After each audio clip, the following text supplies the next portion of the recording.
Hey guys, it's QuickyBaby and update 9.22 for World of Tanks just hit the servers today, kind of an intermediate patch before the big one next month. Nevertheless, I've rushed to get my mod pack working for you in its entirety on day one. This video is going to let you know exactly what my mod pack does for your World of Tanks client, why it enriches my experience of the game by dramatically enhancing your garage, and if you like what you see, I'll give you a step-by-step guide as to how to install it, and then if you find you don't like it, how to remove it. So let's get started. So as you load into the battle, if you hold down your tab key, there will be a whole series of statistics at your disposal, both about yourself, your team, and the enemy team. The first column is the total number of games each player has played, which will give you a rough idea of how experienced they'll be at World of Tanks. The next column is their WN8 score, which is a rough indicator of player skill, but it doesn't take into account many things, especially assistance damage, so it should be taken as a rough indicator. The next column is win ratio, the overall win ratio of that player on their account, and that shows you how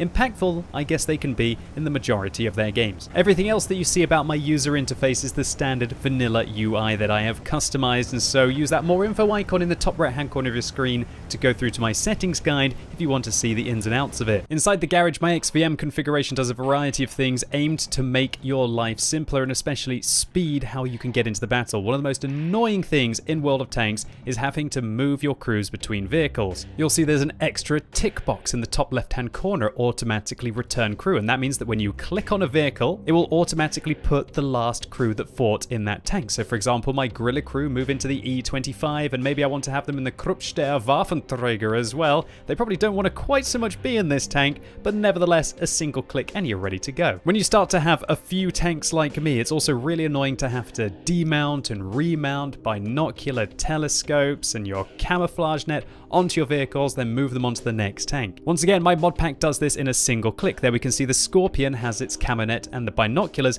taken off a vehicle that's not in use and put on this one, and then you're ready to go, and obviously the crew's been moved in there as well from my T110E3. Next, one of the most annoying things for me is when you switch guns in World of Tanks, or maybe you switch the consumables that are on the vehicle, Wargaming will try and charge you gold instead of credits for resupplying them. My mod pack will ensure that credits will be the default value to make sure you don't accidentally start chewing into your precious gold reserves. And next, a new feature for the 9.22 update of this mod pack, and that is that you see more statistics available inside your tank carousel, showing the total number of games that you've played in the tank, 190 for this T62A, your overall win ratio on the vehicle 65, and the total number of damage that you do on average in all of your games. And this can show you what vehicles you're more influential in. Maybe you want to focus on those tanks, or maybe you want to try and repair some of the tanks that you have lower win ratios in. And also, one returning feature from a very long time ago are special filters. Maybe you don't want to play any premium tanks at all, then there's a normal filter. Alternatively, maybe you want to see which tanks which you still need to get experience on for whatever reason. Then click the non-elite vehicles and then try and get around to completing them. And finally, if you're trying to hunt any Ace Tanker Mastery badges, then you can click that filter and see which ones you just got to play a little bit better in. Next up, the mod pack enhances your service record. Well, there'll be new statistics available for you. It will show your WN8 and the archaic efficiency if anyone still uses that, as well as giving you an indication of how many times you have to win in a row to reach the next win percentage, or alternatively how many games you need to lose to fall back. And there's also an efficiency sorting column so you can see which tanks you're playing better in than the rest of the World of Tanks population. So if you like what you see, I'll now give you a step-by-step installation guide. Firstly, click the link in the description down below or a comment that I will pin. That will take you to the Mediafire website, which is a free file hosting service. And as it is a free file hosting service, it's probably going to try and trick you to click on all of the adverts. Don't do that. It's a big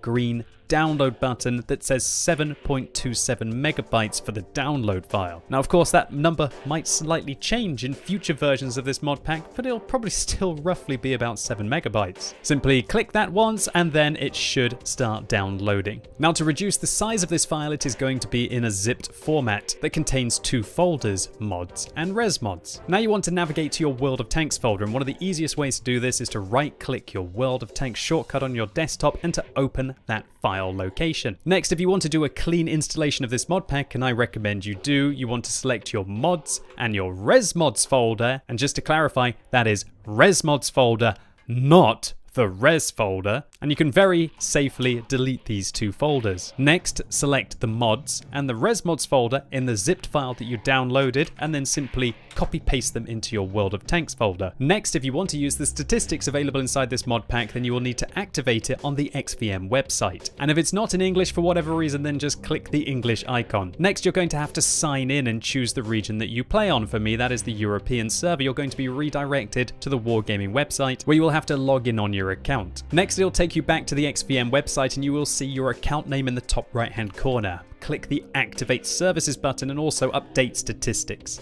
And if you want to customize any of the features here, you can click the Settings tab, and I recommend changing the rating scale to WN8 because that's what it's being calibrated for. Change your country's flag if you're interested in that thing, and activate or deactivate anything here. If you've performed all of these steps correctly, the next time that you log in, you'll be greeted by a message in your notification center saying that your XVM status is active. And if for some reason it's not, then you've made a mistake. Go back, watch the video again, and repeat the steps. After trying out the statistics, if you enjoy them and you want to continue to use them, then you're going to have to go back onto the XVM website once every 2 weeks and just perform those 2 simple steps again to activate the services. But let's say you absolutely hate this mod pack for whatever reason, then now I'm going to show you how to uninstall it. It's nice and simple. Go back to your World of Tanks folder, go inside your res mods folder, delete the mods and the configs folder inside there, then go back to the main folder, go to the mods folder, and delete the 2 files that are inside the 0.9.22.0 folder. And there you go, that's it. Next time you log into your game client, everything will be back to normal. No more extra statistics. And every time you go to click on a tank, you're gonna have to click here, click return the crew.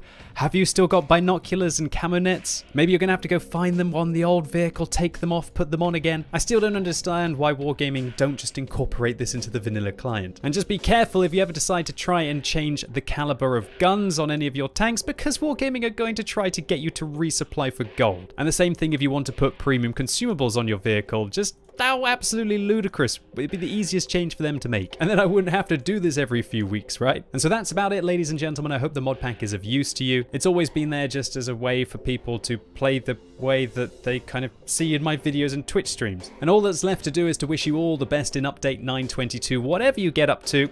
My first game was kind of pretty good, maybe coming to a YouTube channel near you. And so as always, thank you so much for watching. You've been epic, and hopefully I'll see you soon.